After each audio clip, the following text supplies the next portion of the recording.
Recorded Books and RB Digital present The Unexpected Life of Oliver Cromwell Pitts, being an absolutely accurate autobiographical account of my follies, fortunes, and fate, written by himself. By R.V. Narrated by James Langton.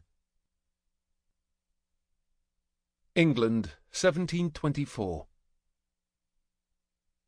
Chapter 1, in which I introduce myself, after which I immediately plunge into a desperate situation.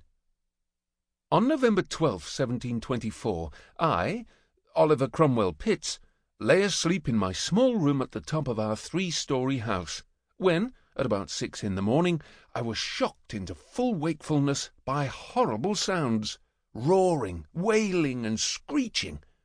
Confounded by such forceful clamours, I was too frightened to shift from my bed.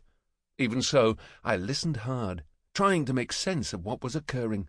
It did not help that the room in which I lay had no windows, so I could see little.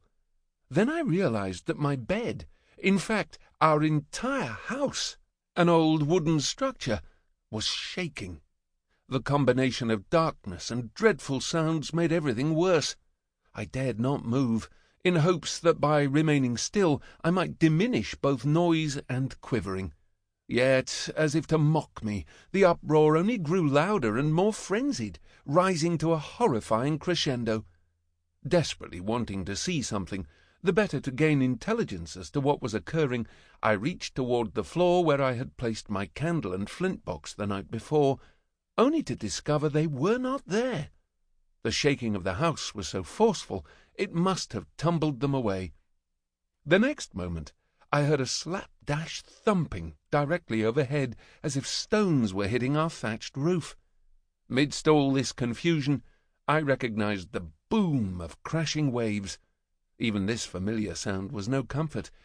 My family home in the English town of Melcombe Regis was 1/10 of a mile from the sea. I should not be hearing such near water. I had to investigate. I crept from bed, fumbled for my clothing, and, despite the darkness, dressed swiftly.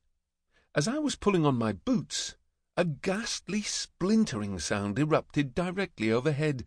I looked up.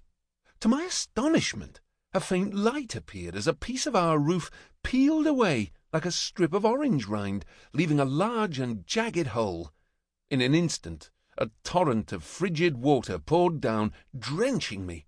What's more, the wailing sounds grew louder, which I now identified as wind. Tempests often struck the Dorset coast, but in all my 12 years I had never experienced one so violent. The storm must have hit the shore at high tide, under a full moon, a linking of meteorological conditions which now and again brought flood. I truly wondered if the world was coming to an end. And if not the entire world, surely my world seemed to be collapsing fast. Little did I know how accurate that notion would come to pass. At that immediate moment, however, my concern was this: I must warn my sister of the danger. Charity, for that was my beloved sister's name, had her room below mine.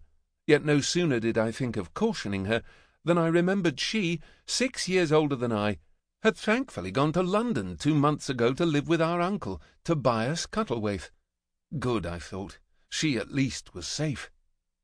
It was only natural then that my worries turned next to my father, Mr. Gabriel Pitts, to give his whole name.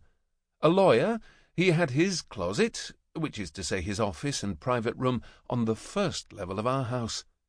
Wanting to make sure he was safe, I floundered about in search of the stairs. Ineptly I found them, and then descended with great caution through the blustery, sodden darkness.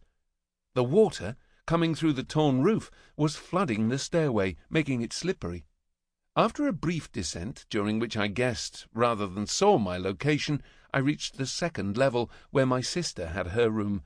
It was a little brighter than my chamber, but such powerful gusts were whipping about that I became convinced a wind had smashed the lone window in.